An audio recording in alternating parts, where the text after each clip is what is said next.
Assalomu alaykum, hurmatli bolajonlar. Biz axborot kutubxona markazidamiz. Bizning kutubxonamizda sizlarning yoshlaringga mos juda ko'p kitoblarimiz bor. 26 mingdan ortiq, lekin sizning yoshingizga mos kitoblar 2000 ga yaqin kitoblarimiz bor. Turli tuman bunaqa ertaklar kitoblarimiz bor. Ertaklar haqida o'qiysizlarmi kitobni? Hozir sizlar shu yerga kitobga qiziqqanlaring uchun kutubxonasida turibsizlar. Ana agar kutubxonasizlar. Hammalaring qiziqasizlarmi? Hozir kelmagan u guruhdagi bolalarni ham bilasizlarmi? Shular ham keladi kutubxonaga. O'qib shu kitoblardan o'zlariga manfaat olyapsizlarmi? Zumrad va qimmat haqidagi ertakni o'qiganmisizlar? Multfilmni ko'rganmisizlar? Bu kitob qanaqa? Mana nomidan ma'lum. Zumrad va qimmat haqidagi ertak kitob ekan. Bu ertakda nima voqealar bo'ladi? Qahramonlari kim? Zumrad, qimmat, oyisi, dadasi. Kimning oyisi? Qimmatning oyisi. Qimmat qanaqa qiz bo'ladi?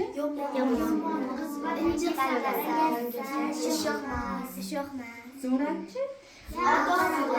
Mehnat. Bu bilan bizga ertak nima demoqchi?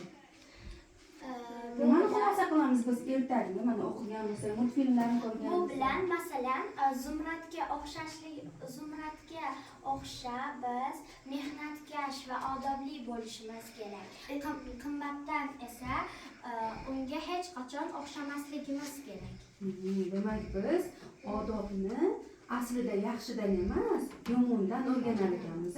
Chunki yaxshi inson sifatlarini ko'rmasligimiz mumkin, lekin yonida bitta yomon odam bo'lsa, o'sha yomon bilan yaxshini baribir xohlasak taqqoslaymiz, to'g'rimi? Mana shunda biz qimmatning mana shunday holatlarini, yomon dangasaligini, yomon bir xulqini, Zumradni biz avval bilmaymiz. Qimmatni ko'rganda ikkalasini taqqoslab ko'rib, demak qimmat yomon qiz ekan. Biz shunaqa bo'lmasligimiz kerak ekan. Bu bizga salbiy oqibatlarni olib kelar ekan degan xulosaga kelar ekanmiz. Har qanday kitob o'qiganda hammasini, roman o'qiysizmi, ertak o'qiysizmi, barchasini ichida bir o'zimiz uchun xulosa chiqarishimiz kerak. Har birida yaxshilik ham bor, yomonlik ham bor. Bizga badiiy adabiyot faqat yaxshilikka olib boradi. Yo'l yaxshilikka olib boradi. Faqat biz ba'zi insonlar kitob o'qiydi-da, u yaxshimi, yomonmi, nima qilishi shunchaki o'qib qo'yadi-da kitobni. Shunchaki mana Zumrad va qimmat haqida o'qidi, undan hech narsa olmaydi, xulosa qilmasdan shunchaki o'qiydi. Yo'q. Inson bitta narsa yaxshi qiz bo'lishimiz kerak ekan, yaxshi bola bo'lishimiz kerak ekan, to'g'ri so'z bo'lishimiz kerak ekan, mehnatkash, mehnatsevar bo'lishimiz kerak ekan. Va insonlarga toki inson o'ziga yaxshilikni xohlaydi-ku, mana hamma o'zicha bir insonda yaxshilikni xohlaydi. Kimlarnidir o'zib ketishni yoki bo'lmasa dunyodagi hamma yaxshiliklar unga bo'lib qolishini xohlaydi, lekin o'zini do'stiga ham o'sha narsani ravo ko'rmagunicha u yaxshi inson bo'la olmas ekan. Demak, biz o'zimizga yaxshilikni xohlasak, yonimizdagi do'stimizga ham yaxshilikni xohlashimiz kerak ekan. Ertak mana shunaqa tarbiyalaydi insonni.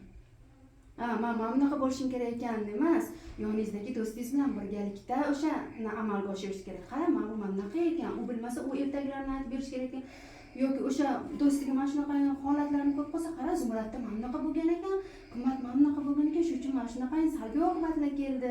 Demak, biz mana bunaqa yaxshi inson bo'lishimiz kerak ekan degan fikr bilan do'stiga ham yordam berish kerak ekan. Chunki uni do'sti u. O'ziga yaxshilik so'rasa, boshqalarga ham yaxshilik so'rash kerak, to'g'rimi? Yaxshi inson bo'lish uchun. Demak, har qanday adabiyot insonni yaxshilikka chorlar ekan. Biz yomonini emas, yaxshisini olishimiz kerak ekan.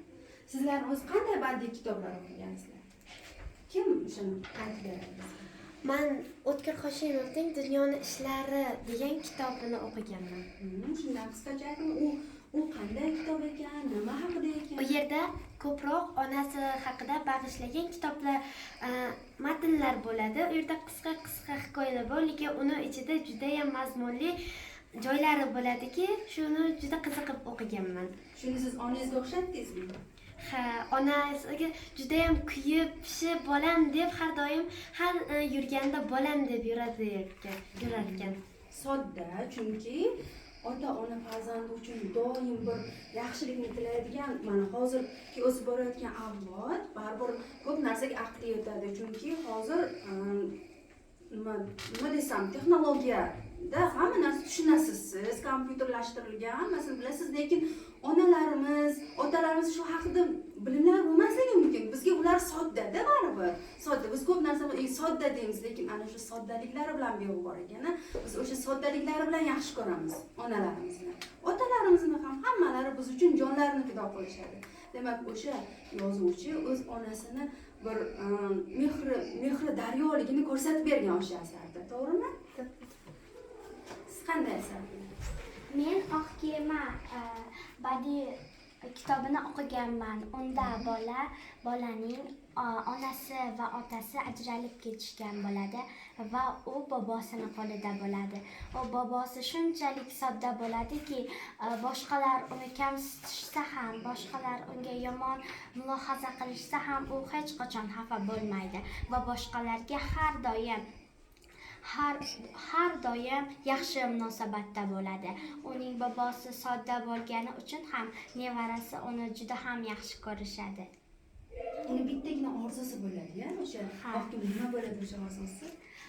Uning orzusi unaqa kiyiklarni ko'rish edi. Yo'q, baliqqa aylanib. Ha, baliqqa aylanib, uzoqlarga suzib ketish va faqat boshi o'zgarmasligini xohlaydi va hamma joy chunki u yolg'on eshitmagan bo'ladi. Bitta yolg'onni guvohiga aylanib, shuni tushkunlikka tushib qoladi. Qanday yolg'on bo'ladi shu? Bu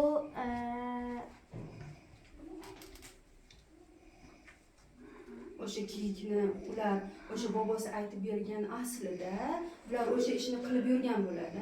Ha. Bobosi ham bobosi ham o'sha kiyikni so'ygan bo'ladi va u kiyikni o'z ko'zi bilan ko'rib va tushkunlikka tushib qoladi. U ichkarida boshqalar o'sha kiyikni go'shtini yeyotganini ko'rib, u juda ham xafa bo'ladi va tushkunlikka tushib qoladi. Sizga qanday ta'sir qildi shu? Menga u kitob juda ham ta'sir etdiki, men undan masalan ham yolg'on gapirmaslikni va boshqalarga yaxshi munosabatda bo'lishlikni tushunib yetdim. Demak, bola bo'lsa ham o'sha bolalarni ham aldamaslik kerak ekan. Chunki ularning tabiati sof, pokiza. O'sha qanday ekib qo'ysa, bitta urug'ni qanday eksa, o'shanday shakllanadi-da. Egri qilib ekib qo'ysa, egri bo'lib shakllanadi. To'g'ri qilib eksa, to'g'ri. Demak, ularni ham kattalar o'sha qanday qabul qilishsa, ularni sodda bola deb emas, balki o'z o'rnida to'g'ri so'z bilan o'sha to'g'ri niholni to'g'ri tarbiya qilish kerak ekanda, aldamaslik kerak ekan. Shuning uchun u bolani tushkunlikka tushirib qo'yar ekan. Demak, bu ota-onalarimiz uchun ham juda yoki ustozlarimiz uchun ham juda kerakli asar. Yana kim o'qigan? Qanday asar? Suzan.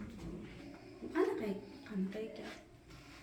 Ikkita xuddi bo'ladi, bitta odamni, keyin uni faqat qiynaydi. Ikkita xuddigini. Keyin hamma Susanbilga borishni orzu qilib yuradi, keyin ikkalasi ham Susanbilga ketib qoladi. Yanachi? Keyin tovuqlari ham Susanbil orzusida qolib ketgani, ularni ham olib ketgan bo'ladi. Do'stlar. Yoqdimi sizga shu asar? Maza qilib o'qidingizmi? Yana qaysi kitobni o'qiyapsiz endi? Oromgoh ilhomlari ekan. Hozir mana sizlar oromgohdasizlar. Yoqyaptimi oromgoh? Kitoblar ham yoqyaptimi? Kitob o'qish yaxshi ekanmi? Kitob nima berar ekan bizga? Bilim beradi, yo'l ko'rsatadi. Inson o'zida o'zi bitta yaxshilikni yoki yo'lni bilmas ekanda, qanday inson komil bo'lishga intiladi-da, agar uni aqli ishlasa. Kitob esa komillikka chorlaydi. Yaxshilikni, yomonlikni ajratishni o'rgatadi. Demak, kitob bizni yaxshilikka, yorug'likka yetaklar ekan. Yana qaysilaring kitob o'qidinglar? Kim aytib beradi? Sevgan asarlaring bormi? Hozir o'qiyotgan kitoblaring qanaqa? she'r kitobida she'rlarga qiziqasizmi? Yodlagan she'rlaringiz bormi? Bittasini aytib bering. Amir Temur dedi. Aytib bering. Amir Temur ulug' bobo so'zi dilga to'liq bobo. U arbab qamlashgar boshi senkan ening keksa yosh. Tobor dunyo tobor hayot Temur bobom bar hayot. Yaxshi.